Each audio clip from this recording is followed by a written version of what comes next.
Hi friends, Malnad simple ರೆಸಿಪೀಸ್ಗೆ ಸ್ವಾಗತ. ಇವತ್ತು ನಾನು ಹತ್ತಿಯಷ್ಟು ಹಗುರವಾಗಿರುವಂಥ ಅಕ್ಕಿ ಹಪ್ಪಳವನ್ನು ಹೊಸ ರೀತಿಯಲ್ಲಿ ಮಾಡ್ತಾ ಇದ್ದೇನೆ.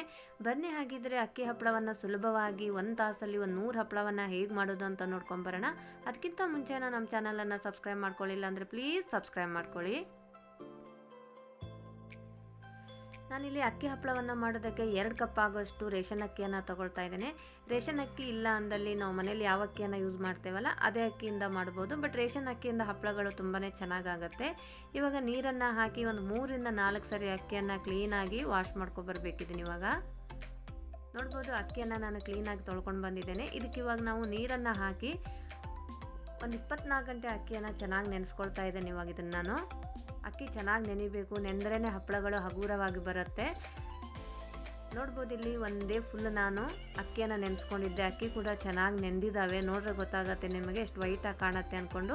ಇದನ್ನ ಇವಾಗ ನೀರನ್ನು ತೆಗೆದು ನಾವು ಮಿಕ್ಸಿಯನ್ನು ಮಾಡ್ಕೊಳ್ಳೋಣ. ಒಂದು ಮಿಕ್ಸಿ ಜಾರಿಗೆ ಇವಾಗ ಒಂದು ಸ್ವಲ್ಪನೇ ಅಕ್ಕಿಯನ್ನು ಹಾಕಿ ಒಂದು 2 ಸರಿ ಇದನ್ನು ನೈಸಾಗಿ ರುಬ್ಕೋಬೇಕು. ತರಿಯಾಗಿ ರುಬ್ಕೋಬಾರ್ದು.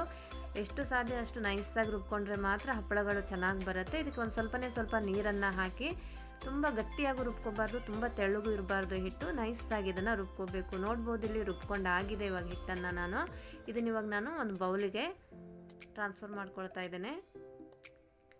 ಇದೇ ಮಿಕ್ಸಿ ಜಾರಿಗೆ ಒಂದು ಸ್ವಲ್ಪ ನೀರನ್ನು ಹಾಕಿ ಕೂಡ ಆ ನೀರನ್ನು ಕೂಡ ಇದೇ ಹಿಟ್ಟಿಗೆ ಹಾಕ್ಕೊಳ್ತಿದ್ದೇನೆ ನಾನು. ನೋಡ್ಬೋದು ಇಲ್ಲಿ ನೀವು ಇವಾಗ ಒಂದು ಸರಿ ಇದನ್ನು ಚೆನ್ನಾಗಿ ಮಿಕ್ಸ್ ಮಾಡ್ಕೋಬೇಕು. ನೋಡ್ಬೋದು, ಈ ಹದವಾಗಿರಬೇಕು ಹಿಟ್ಟು. ತುಂಬ ನೀರು ಆಗಿರಬಾರ್ದು, ತುಂಬ ಗಟ್ಟಿಯಾಗೂ ಇರಬಾರ್ದು.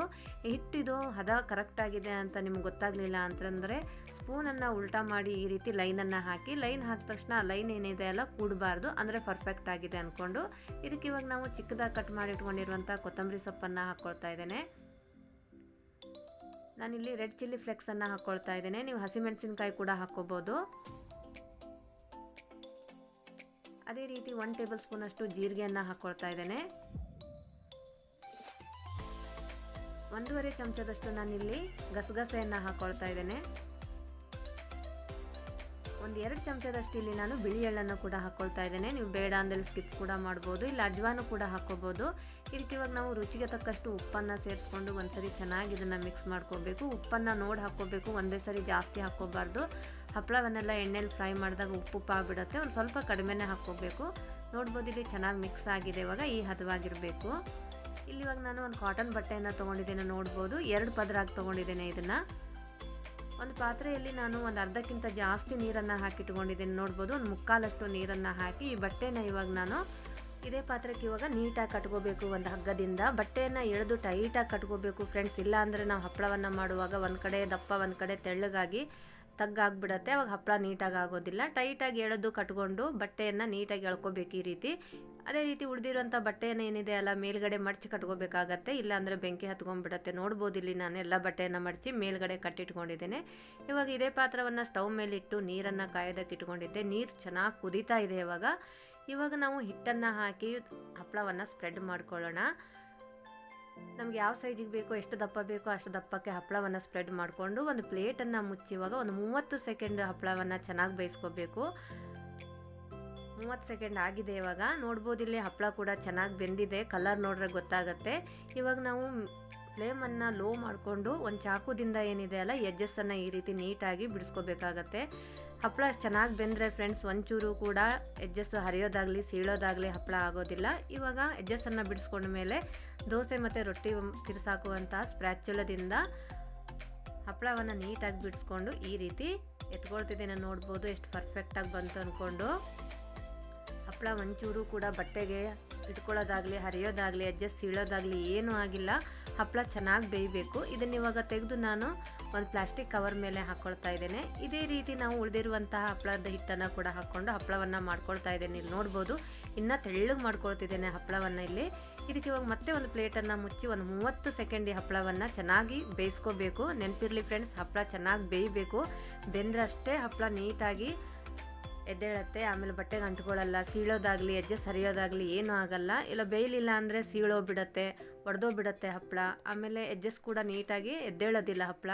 ನೋಡ್ಬೋದು, ಇಲ್ಲಿ ಎಷ್ಟು ತೆಳ್ಳಗಾಗಿದೆ ಅಂದ್ಕೊಂಡು, ಹಪ್ಪಳ ಎಷ್ಟು ಟ್ರಾನ್ಸ್ಪರೆಂಟಾಗಿ ಕಾಣ್ತಾ ಇದೆ ಅಂದ್ಕೊಂಡು.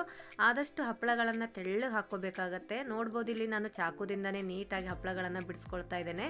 ಒಂಚೂರು ಕೂಡ ಬಟ್ಟೆಗೆ ಅಂಟ್ಕೊಳ್ಳೋದಾಗಲಿ ಹಿಡ್ಕೊಳ್ಳೋದಾಗಲಿ ಸೀಳೋದಾಗಲಿ ಏನೂ ಆಗಿಲ್ಲ. ಪರ್ಫೆಕ್ಟ್. ನೋಡ್ಬೋದು ಎಷ್ಟು ಸೂಪರಾಗಿ ಬಂದಿದೆ ಅಂದ್ಕೊಂಡು. ಇದೇ ರೀತಿ ನಾನು ಇದೇ ಹಪ್ಪಳವನ್ನು ಕೂಡ ಈ ಪೇಪರ್ ಮೇಲೆ ಹಾಕಿ ಉಲ್ಟವನ್ನು ಹಾಕ್ಕೊಂಡು ಇವನ್ನ ಒಣಗಿಸ್ಕೋಬೇಕಾಗತ್ತೆ. ಇದೇ ರೀತಿ ನಾನು ಉಳಿದಿರುವಂಥ ಎಲ್ಲ ಹಪ್ಪಳಗಳನ್ನು ಮಾಡ್ಕೊಳ್ತಾ ಇದ್ದೇನೆ ಫ್ರೆಂಡ್ಸ್. ಒಂದು ತಾಸಲ್ಲಿ 100 ಹಪ್ಪಳಗಳನ್ನು ಈಸಿಯಾಗಿ ನಾವು ಈ ರೀತಿ ಮಾಡ್ಕೋಬೋದು. ಹಪ್ಪಳಗಳನ್ನು ಚೆನ್ನಾಗಿ ಬೇಯಿಸ್ಕೋಬೇಕಾಗತ್ತೆ. ಇಲ್ಲಿ ನಾನು ಟಿಪ್ಸ್ ಹೇಳೋದು ಅಂತಂದರೆ ಅಕ್ಕಿಯನ್ನು ಕನಿಷ್ಠ ಒಂದು 24 ಗಂಟೆಗಳ ಕಾಲನಾರು ನೆನೆಸ್ಕೋಬೇಕು.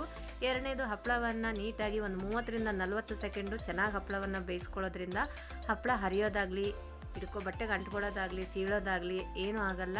ಇದನ್ನ ಇವಾಗ ಇದೇ ರೀತಿ ನಾನು ಎಲ್ಲ ಹಪ್ಪಳಗಳನ್ನು ಮಾಡಿಕೊಂಡು ಈ ಪ್ಲಾಸ್ಟಿಕ್ ಕವರ್ ಮೇಲೆ ಹಾಕ್ಕೊಂಡು 1 ಡೇ ಫುಲ್ ಇದನ್ನು ರೂಮ್ ಟೆಂಪ್ರೇಚರಲ್ಲಿ ಒಣಗಿಸ್ಕೊಂಡು ಮಾರನೇ ದಿನ ಏನಿದೆ ಅಲ್ಲ ಫ್ರೆಂಡ್ಸ್, ನಾನು ಬಿಸಿಲಲ್ಲಿ ಒಣಗಿಸ್ಕೊಳ್ತಾ ಇದ್ದೇನೆ. ನೋಡ್ಬೋದು ಇಲ್ಲಿ ನಾನು ಹಪ್ಪಳಗಳನ್ನೆಲ್ಲ ಬಿಸಿಲಲ್ಲಿ ಒಣಗಿಸಿಟ್ಕೊಂಡಿದ್ದೇನೆ. ಹಪ್ಪಳಗಳು ಕೂಡ ಚೆನ್ನಾಗಿ ಒಣಗಿದ್ದಾವೆ. ಆದಷ್ಟು ಹಪ್ಪಳಗಳನ್ನು ತೆಳ್ಳಗೆ ಮಾಡ್ಕೋಬೇಕು. ತೆಳ್ಳಗೆ ಮಾಡ್ಕೊಂಡ್ರೆ ತುಂಬಾ ಚೆನ್ನಾಗಿರುತ್ತೆ. ಇವಾಗ ಇದನ್ನು ನಾನು ಫ್ರೈ ಮಾಡಿ ತೋರಿಸ್ತೇನೆ ಹಪ್ಪಳ ಹೇಗಾಗಿದೆ ಅಂದ್ಕೊಂಡು. ಸ್ಟವ್ ಮೇಲೆ ತವಾನ ಇಟ್ಟು ಎಣ್ಣೆಯನ್ನು ಬಿಸಿ ಮಾಡ್ಕೊಳ್ಳೋಕೆ ಇಟ್ಟಿದ್ದೆ. ಎಣ್ಣೆ ಕೂಡ ಚೆನ್ನಾಗಿ ಬಿಸಿ ಆಗಿದೆ. ಇವಾಗ ಈ ಹಪ್ಪಳಗಳನ್ನು ಕರಿಯುವಾಗ ಫ್ಲೇಮ್ ಏನಿದೆ ಅಲ್ಲ ಫ್ರೆಂಡ್ಸ್, ಹೈಯಲ್ಲಿ ಇಟ್ಕೊಂಡೇ ಫ್ರೈ ಮಾಡ್ಕೋಬೇಕಾಗತ್ತೆ. ಮೀಡಿಯಮಲ್ಲೇ ಇಟ್ಕೊಂಡು ಫ್ರೈ ಮಾಡ್ಕೊಂಡ್ರೆ ಚೆನ್ನಾಗಾಗಲ್ಲ. ನೋಡ್ಬೋದು ನೀವು ಹಪ್ಪಳದ ಸೈಜ್ ಎಷ್ಟು ದೊಡ್ಡದಾಗಿ ಎಷ್ಟು ಚೆನ್ನಾಗಾಗಿದೆ ಅಂದ್ಕೊಂಡು ಅರಳು ಬಂತು ಅಂದ್ಕೊಂಡು. ಇದೇ ರೀತಿ ಇನ್ನೊಂದು ಹಪ್ಪಳವನ್ನು ಕೂಡ ನಾನಿಲ್ಲಿ ಮಾಡಿ ತೋರಿಸ್ತೇನೆ. ಸೂಪರ್. ನೋಡ್ಬೋದು ಎಷ್ಟು ಸೂಪರಾಗಿದೆ ಅಂದ್ಕೊಂಡು. ಎಷ್ಟು ನೀಟಾಗಿ ಅರಳಿದಾವೆ ಹಪ್ಪಳಗಳು ಮಾತ್ರ. ಸೈಜ್ ನೋಡ್ರೆ ಗೊತ್ತಾಗತ್ತೆ ನಿಮಗೆ.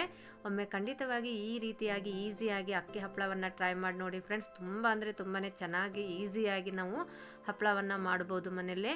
ಈ ವಿಡಿಯೋ ನಿಮಗೆ ಇಷ್ಟವಾದಲ್ಲಿ ಲೈಕ್ ಮಾಡಿ ಫ್ರೆಂಡ್ಸ್, ಶೇರ್ ಮಾಡಿ ಆ್ಯಂಡ್ ಸಬ್ಸ್ಕ್ರೈಬ್ ಮಾಡ್ಕೊಳ್ಳಿ. ನಿಮ್ಮ ಅನಿಸಿಕೆಯನ್ನು ಕಮೆಂಟ್ಸಲ್ಲಿ ತಿಳಿಸಿ. ಪ್ಲೀಸ್ ಸಪೋರ್ಟ್ ಮಾಡಿ. Thanks for watching.